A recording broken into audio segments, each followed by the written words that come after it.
Hello and welcome. My name is Martin Schwartz. I'm the program curator at Goethe Pop-Up Seattle. Thank you so much for joining our screening of The Last City, directed by Heinz Emigholz.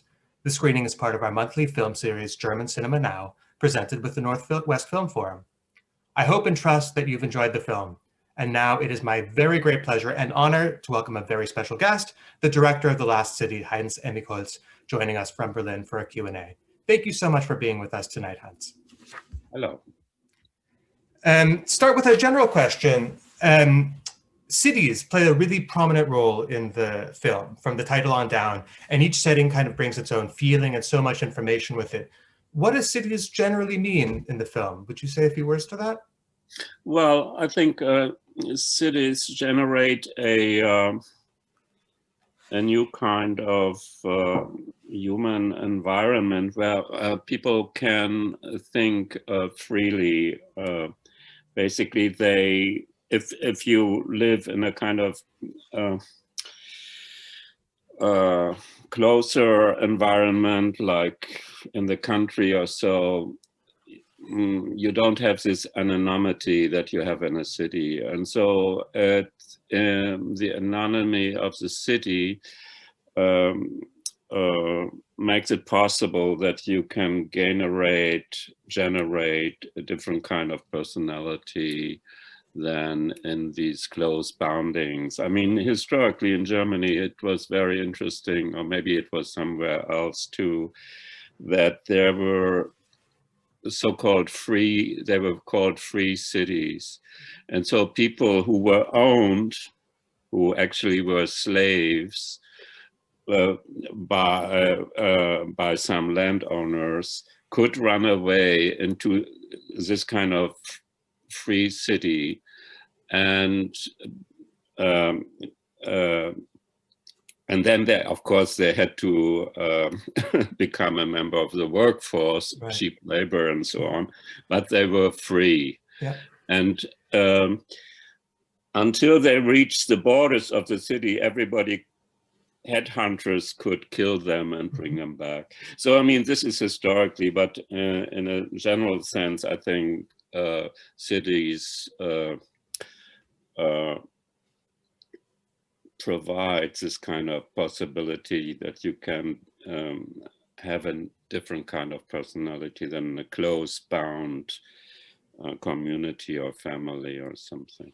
That's really interesting, and it's also really relevant to our experience here on the west coast of the United States. You might have heard that cities such as Seattle and San Francisco are so-called sanctuary cities, where undocumented immigrants may live theoretically without fear of being found and deported. Yeah.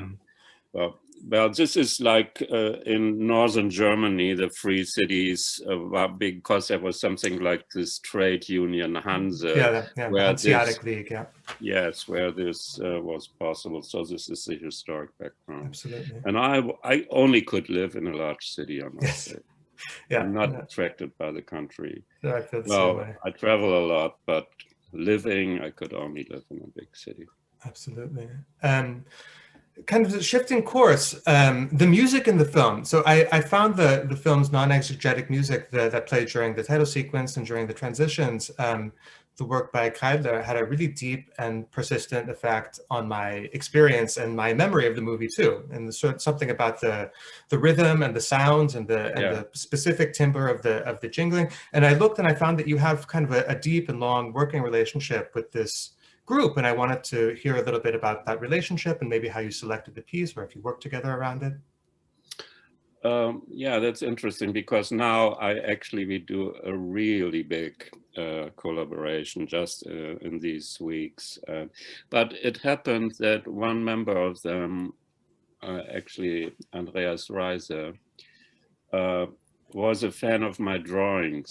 I do a lot of drawings and kind of comics, not a comic strip, but this kind of drawing style.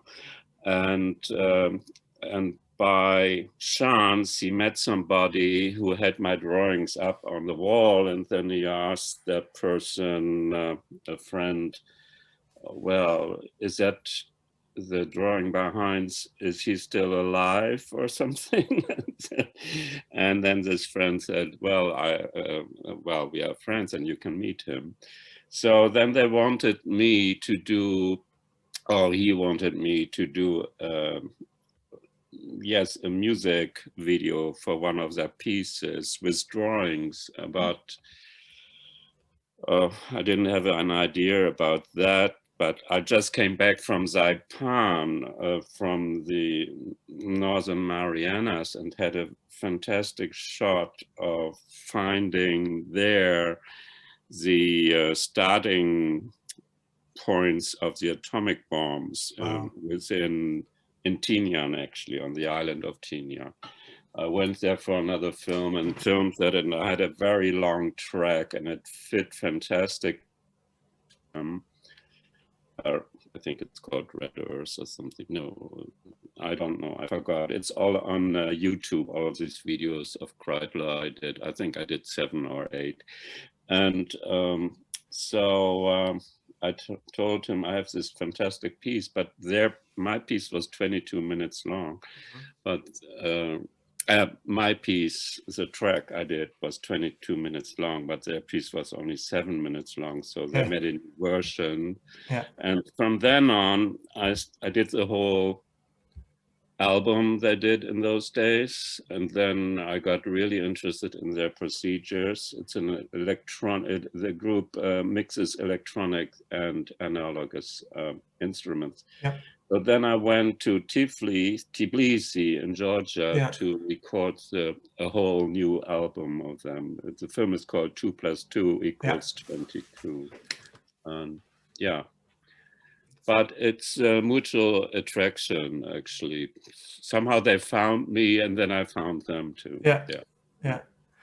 And how did you select or work together on the piece that's used in Last City? I was Radio City. The piece is called Radio City, where it derives from.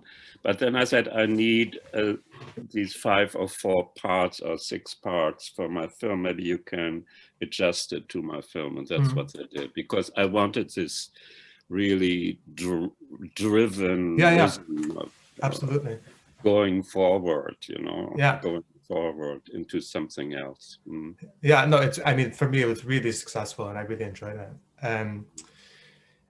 In your notes on the film, you write about what's a great line, the banality of the omniscient screenplay, and that instead, quote, every film must be the beginning of an analysis that's set in motion in the film and then transpires. Can you explain a little bit about what you mean by that and how you feel that The Last City works in that direction? Well, I actually like to work in a kind of open system, although The Last City is written, but it's basically not a formula script. I think what my idea of a film, of a feature film or a narrative movie, would be that you as the onlooker never know where we go. I mean, there are enough films where you look at them for 2 seconds and you know where it will end and where it comes from. This kind of formula bullshit is really beyond me. And I want a process inside of the film that develops and you don't know where you go to. And so this is how I wrote the whole stories too. This film is written, another film, it's a little trilogy actually. There was a film before, it's called Streetscapes Dialogue, where that's actually based on a therapeutic session that I had with with an analyst in Israel. And I recorded it and put it into a screenplay. This is written with the 5 major themes I was interested in for a long time already in those days.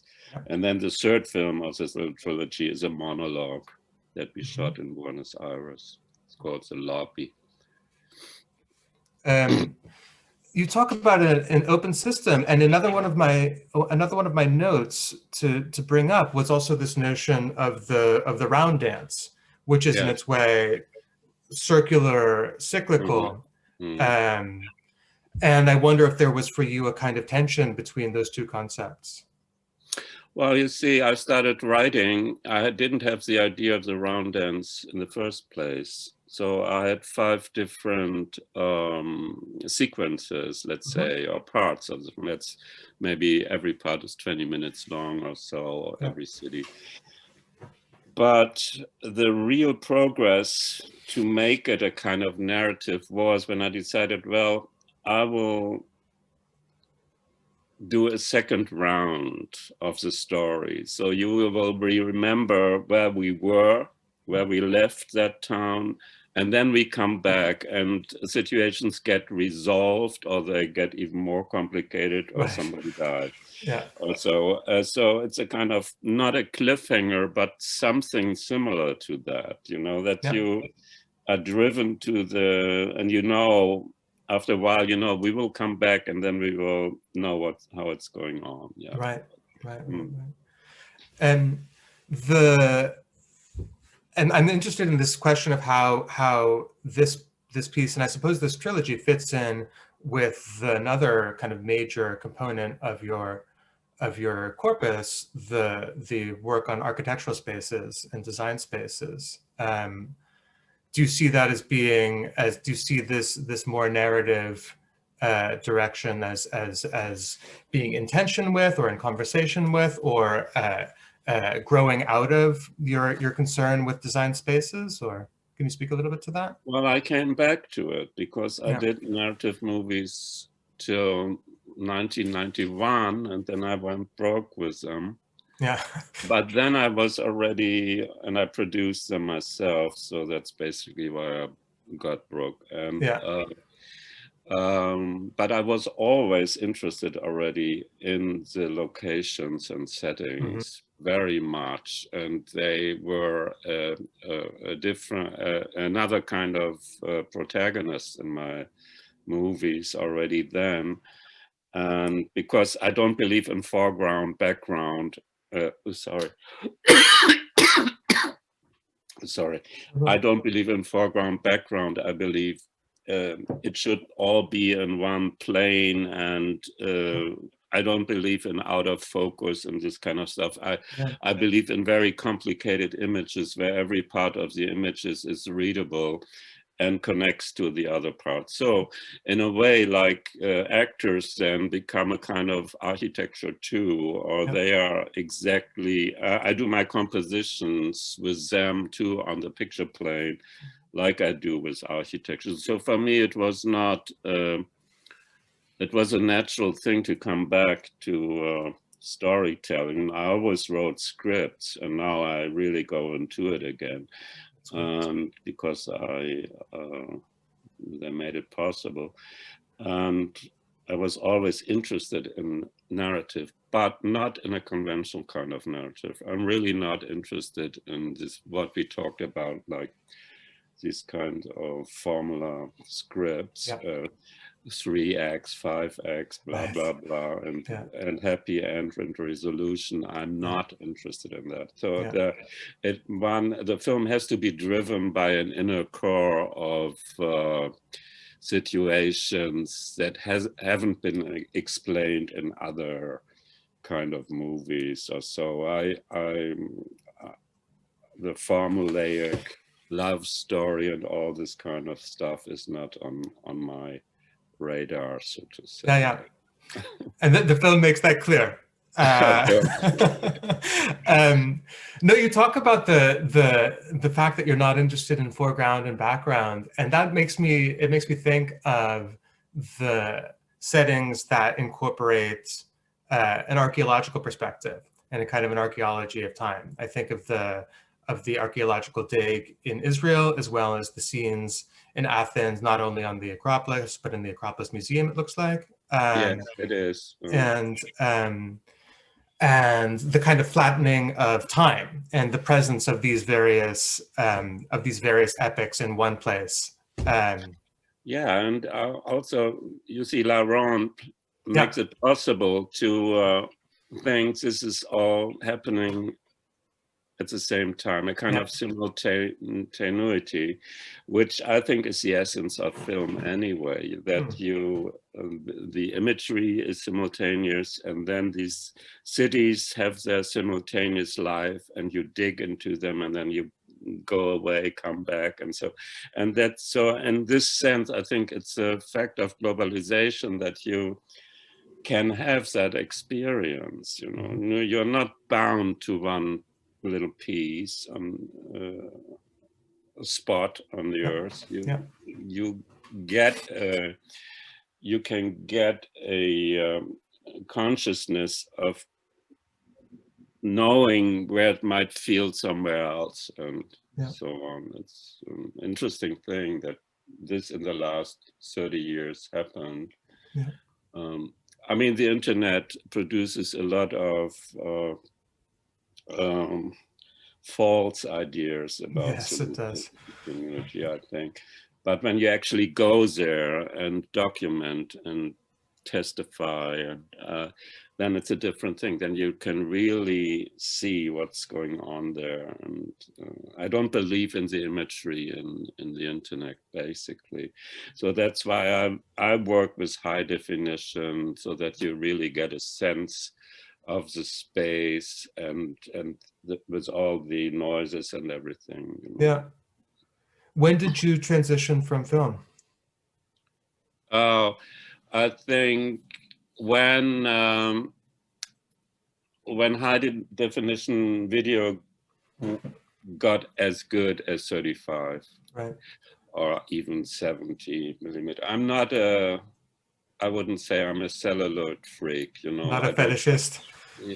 And I had so many, you know, I started with 16 and then 35. And I mean, already schlepping these rolls of film around the world was just too much. And then the projectors destroyed everything and so on. And I'm really glad we are out of that dead end street. Yeah, you're not, you don't also mourn the it. material itself poisons the world, you know. Yeah. In a literal sense, yeah, absolutely. So I don't be, some students of mine, I was teaching a while, so students of mine came back, oh, we want to have this grainy stuff. And I thought, oh, why the hell do you want to do that? But let them do it. Okay. Sure. We've talked a little bit about your approach to cinematography, but so I see that the cinematography and editing both are credited to you. Yes. And to a collaborator, Till Beckman. And yes. Can you talk about how these functions work together and how you two worked together? Yeah, Till came on the board in the middle of the 90s. So I usually did all my cinematography myself. But now we are a very good team, because when I work with actors now too, and this is really important, I just concentrate on the framing and he does the rest, like the lighting and focus and this kind of stuff. But for me, framing is the essential thing in cinematography. And so I look through it, and he has this monitor and can do the other stuff. So we are a very fast team. And in the editing, we know each other very well. So it's not much discussions. They're very good. I must say, it's a quite good relationship, because Till is really interested in technology, and I'm not so much, you know. No, I mean, it seems like there's a really like intimate but also kind of dialectical counterplay between the cinematography and the editing. The way that I was really interested in the fact that there seemed to be almost no camera movements within a given shot, which maybe like speaks to your interest in framing above all else. And also the way that the passage of time can be very, the passage of narrative time can be very unpredictable. Yeah, you know, when you do the framing, and so then you already know, or you have a certain experience how to edit that. So, you know, I do the cinematography with the experience of editing my films myself, and also the movements. Sometimes I use a bit of a track, or in other films, I think not in these. films, because I only do it when they're absolutely necessary, because I think the movement has to take place in your brain. Like you see these films are edited very fast, and I always shoot that you get different angles of a situation so that you can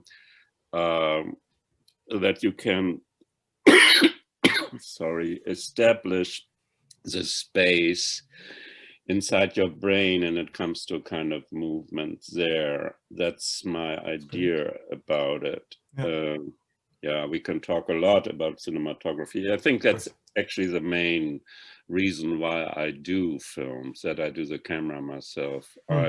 I'm not a theater person, and I don't want to sit next to the camera. I really want to look through it and see it on the picture plane, what happens. That's I think that's the basic of filmmaking, to create a new space, you know. And also in this film too, there's never a shot that is repeated, you know. Usually when you have these dialogue films, and these are heavily dialogical, you get back and forth, like over the shoulder, like 3 shots in the dialogue. Yeah, no, that's true. And here it's not. It's more that I screw this camera into space, like I drill it into the space, and you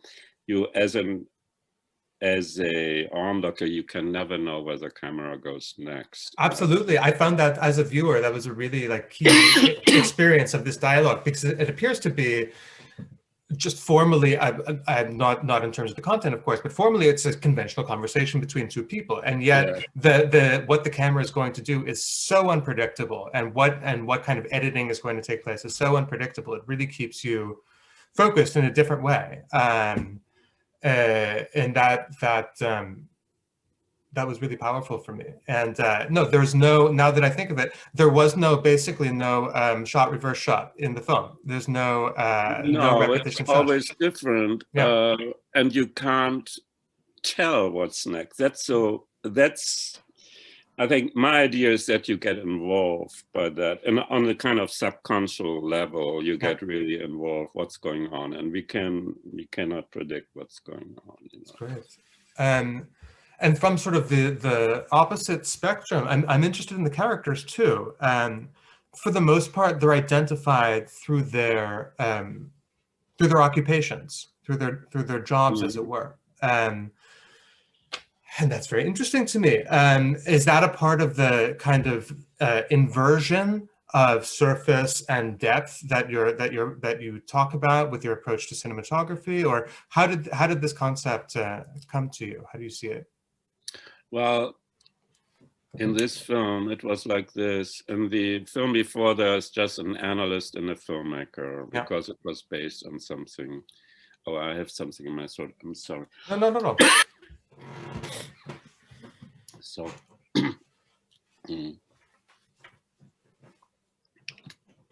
and now that I talk about certain topics, and these topics are basically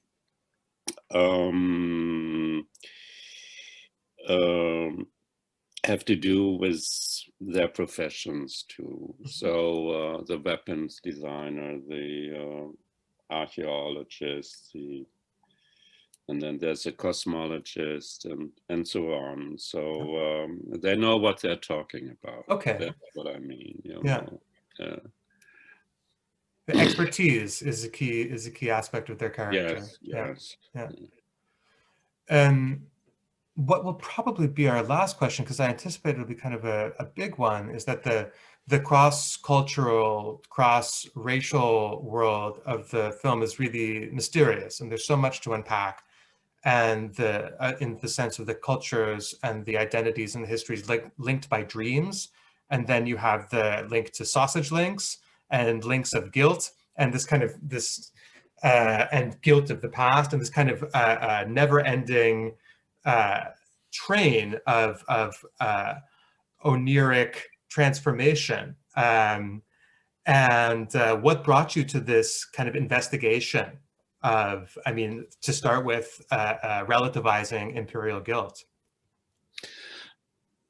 You see, and the son of the former self of the artist is suddenly a Chinese person. So because I don't believe in identification, you see, and I think identification is a trap, and you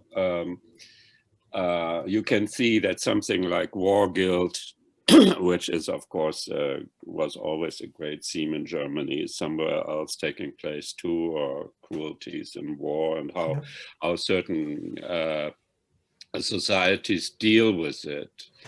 Yeah, and so I was interested in that, even like tensions between different races. Now it's all about the white and the colored people, but there are a lot of tension, let's say, between the Indian people and the African people, or the Chinese people and the Japanese people. So it's an ongoing, affair, and we have to deal with it on all kinds of levels. That's why I wanted to have it more internationally, and not ethnic grounded or so-called race grounded. I think that's all bullshit. But between certain entities of society, and it seems to be a worldwide problem. That's why I didn't want it to just, let's say, Germany and another country or something.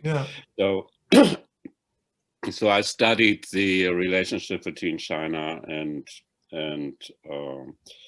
Japan, because I was always working on the Pacific War between the United States and Japan. In the Marianas. Studied a lot. That's why we went to the Northern Marianas to look at the war there, or the relics of the war there. But then I got really interested in the Japanese and Chinese war that started 10 years before the second, or almost 10 years before the Second War. Nobody is really very, in the so-called Western world, we are not very much informed about that all. No, this notion of national racial identity as a trap is really interesting, and I wonder if the character played by Susanna Sachse is she escaping that through her dream of being a Japanese person? I wouldn't give a sort of kind of psychological thing. It's just, I think it's just totally strange that suddenly this German woman plays a Japanese woman and makes this big fuss there, and then and the Chinese woman finally puts it into the real relationship. And I mean, and Susanna as an actor has always this kind of diva-like aspect. So I thought she's right for the role because she's actually acting. Totally. Inside the acting, she's acting, and so. She was just terrific. I mean, it was diva-like is the right way. She was so kind of operatic in certain scenes. It's really kind of mesmerizing for the viewer. And I guess my last question about that: the Chinese woman is played by Dorothy Ko, is I believe her name. And she's a professor of East Asian history, if I'm not mistaken. Yeah, and at Columbia, New York City. Yes, history and philosophy. And Dorothy came to the Lincoln Center to see Streetscapes Dialogue, the first film, and then she said, "Oh, I would like to work with you." And I said, "Oh, that's interesting. I guess with a Chinese woman. She's not an actress, and I don't really." And I don't mind that at all, because if somebody's interested in working something out, and you always have when you act yourself, and I do that sometimes too, I did that sometimes too, you always have a reason why you want to do that. You always have a reason why you want to do it, because if it's not your profession. And I don't want to be a professional actor, never ever, but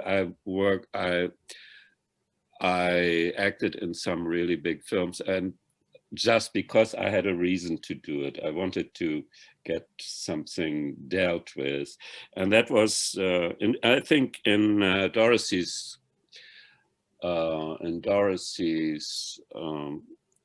case, that was the reason too. She told me that a lot of things came back from her history. She lived a lot of years in Japan. I think she wrote a famous book about foot binding in Japan or in China, I don't know. So it was a mutual understanding. So and when I prepare a film, we do a lot of reading with the actors to get it all set, how I want to have it. And then we do the film, then we travel to the spaces and do the film. Yeah. Well, all the preparation and all the thought that went behind The Last City is certainly legible in the final product. And I want to thank you for sharing this film with us. And I want to thank you, Heinz Emigholz, for joining us today to talk about it. You can learn more about Heinz's work at his website, which is pym.de. And again, this has been a part of German Cinema Now, which is a monthly program of the Goethe Pop-Up Seattle with the Northwest Film Forum. Thank you so much. Thank you, Heinz, for being with us. Thank you, Martin. It was fun. It was really a pleasure. We'll be in touch. Bye-bye.